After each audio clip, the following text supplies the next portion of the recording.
Hey guys, Erin here, your friendly neighborhood virtual assistant, and if you're new to this channel, consider subscribing because I have weekly videos to help VAs like you with more money and less burnout.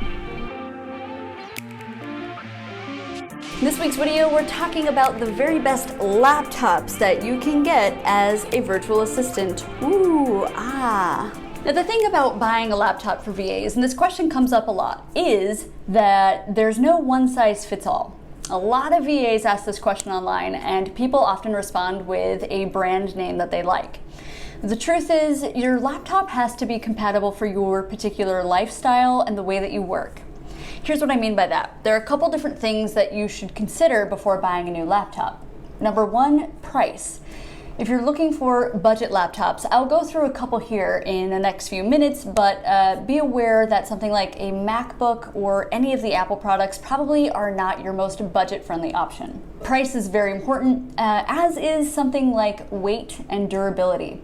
So if you're a VA who's often on the go, I myself am a digital nomad, so I take my work on the road with me all the time, I need a laptop that's very lightweight and durable. However, if you're a type of VA who works at home, doesn't take your laptop with you very often, has a home office setup, then weight might not matter to you. You know, you can probably invest in a 6 or 7 pound laptop because you're not lugging it around with you wherever you go. Something else that you need to consider is RAM. RAM, or random access memory. The more RAM you have, the faster your laptop will run. And in conjunction with that, let's talk a little bit more about laptop space. So internal memory is very important too, because basically if you have very high internal memory and very high RAM, your laptop is going to run faster, longer, and harder. But that also means your machine is probably a lot more expensive. Now there are certain things that you can do, like you can upload your documents, videos, things that you're working on onto cloud storage so that you don't take up a bulk of memory in your computer. You can use things like Google Suites, Google Drive, Box, Dropbox. There are a couple different options for you out there.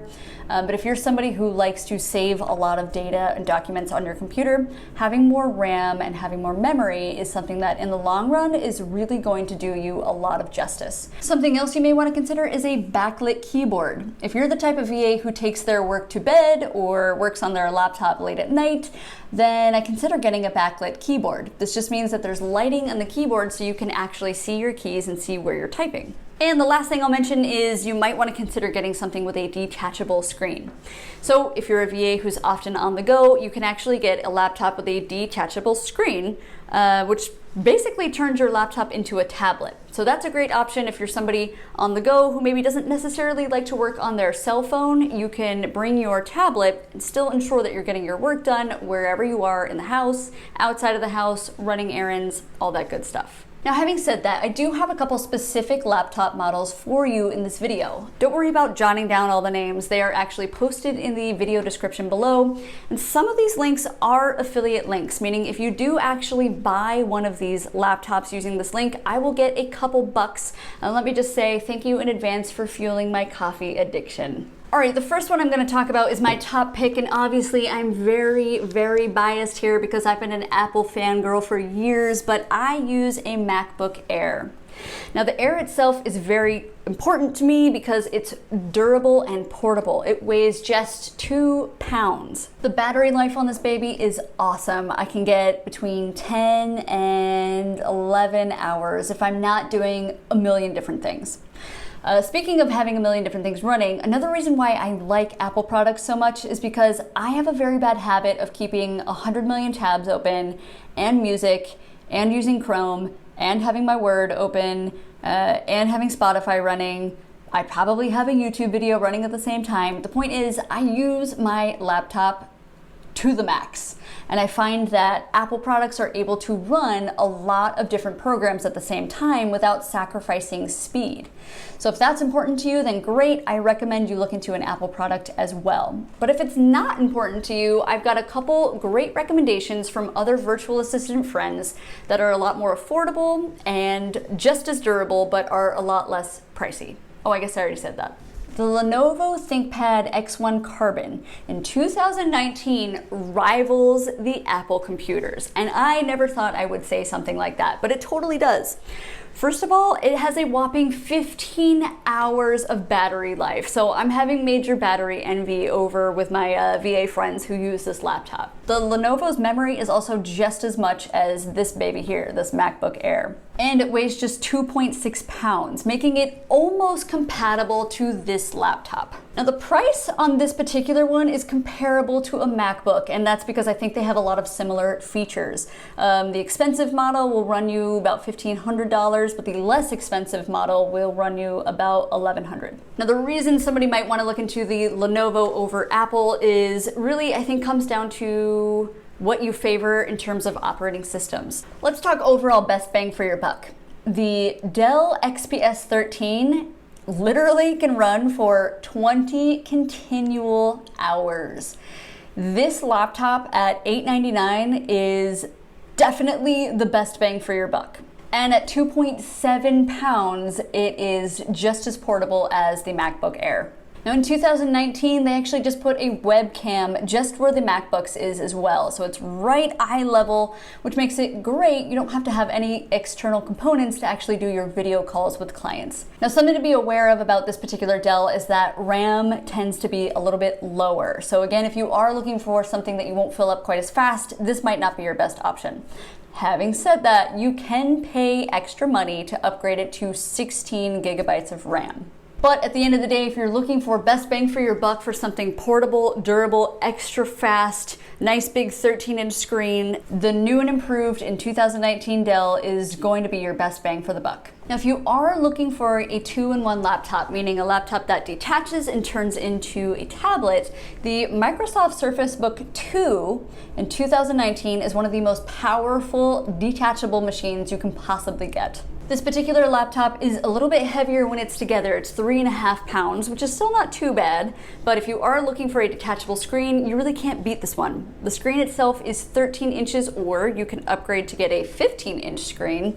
If you're somebody who likes a lot of space, that's a pretty appealing option. Now the Surface 2 in particular is actually powerful enough for you to do creative projects that I usually encourage people to do on a MacBook, but using the Surface Book 2, you can actually do things like light gaming and light video editing. So if you're a VA who does light edits for your clients' videos, YouTube videos, podcasts, this is actually something that you can get all your work done on. Battery life is about 8 hours on this baby, and the price is pretty appealing too at about $845. And last but not least, the most budget-friendly option is going to be your Acer Chromebook.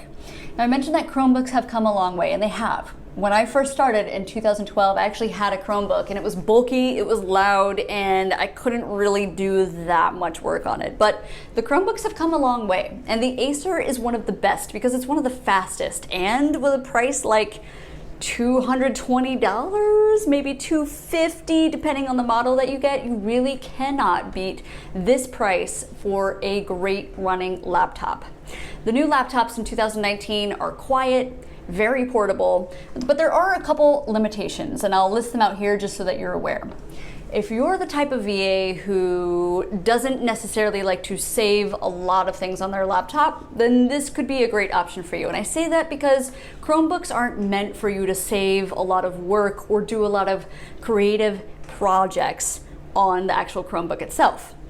Chromebooks are great because they sync with things like Google Drive, Dropbox, Box, whatever. So if you're doing a lot of work on the cloud that you don't necessarily need to save right on the machine, then no problem. The Chromebook's actually a great option for you. Now, just a few limitations I want to make you aware of is battery life doesn't tend to be as long. So my colleagues who use their Acer Chromebooks say they get about 3 to 6 hours of consistent use just on the battery alone, which isn't bad, especially if you're not taking your laptop to a coffee shop.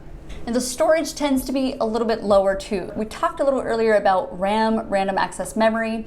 The Chromebooks come with anywhere from 2 to 4 gigs of RAM. So it's not a huge problem because again, on a Chromebook, you cannot save files or music or videos, what have you, on the actual machine. You're saving it to something like Google Drive. So having a little bit less RAM for this particular machine isn't that big of a deal because you're not saving stuff. You're not taking up room and the laptop will not run any slower. So this was a super brief overview of laptops for virtual assistants. And again, it really comes down to your own specifics. Do you value more battery life? Do you value durability? Do you value weight? Do you value something that allows you to do more creative work like video editing? All of these things are going to come into play when it comes to choosing a specific laptop. And even though I've recommended a couple machines that I myself use and a lot of my VA colleagues use, I will leave you with this last piece of advice. Do your research. When you are interested in a machine, and if I've mentioned any that you're interested in, go ahead and click on the link and read reviews. Go ahead and Google search that particular machine and read the good, the bad, read what people don't like about it, read about its limitations, and then decide if that's the machine for you or not. And I really can't stress that enough. Reading reviews are going to go a long way. And I've got a tip for you. When you do review, especially if you're looking at reviews on Amazon, there's a great website called FakeSpot. So if you copy and paste a link from Amazon into FakeSpot, it'll give you a grade A through F. And A and B is pretty good because that indicates that the reviews are truthful, that those are real people. But a grade C, D, and F, I think you should keep looking. And that's because a lot of people nowadays can actually pay for fake reviews on Amazon. So FakeSpot is a great way for you to know if you're actually getting a real well-rounded piece of review on a machine or not. So I hope this was helpful for you. If you guys enjoyed this video, don't forget to leave me a comment, like, subscribe, and I will see you guys on next week's video.